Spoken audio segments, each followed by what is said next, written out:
Интензивно се работи на целосна реконструкција на киносалата во Домот на културата во Пробиштип. Станува збор за целосна реконструкција за сите фази, зборам за од водовод, канализација, електрика, архитектурата внатре.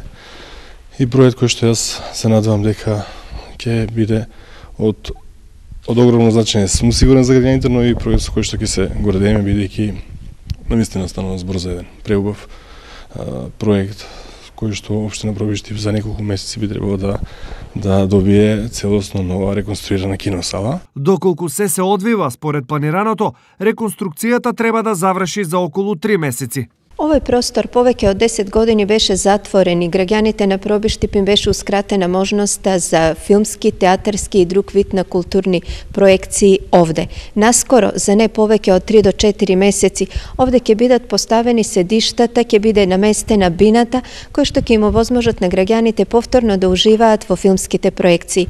Капацитетот е предвиден на околу 360 седишта. Целата инвестиција е проект вреден близу 20 милиони денари, пари обезбедени како грант од платежната агенција, а данокот на додадена вредност е обврска на општината. Ова е еден од проектите кои што јас како градоначалник сум горд бидејќи успеавме да обезбедиме средства и да почнеме со нивно реализирање, односно со реконструкцијата на киносалата Златовски родар во Пробиштип.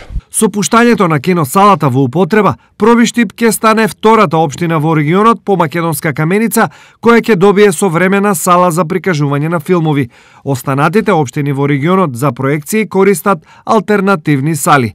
Идентична е состојбата и во најголемата општина во регионот, Штип, каде повеќе од 20 години киносалата е надвор од употреба.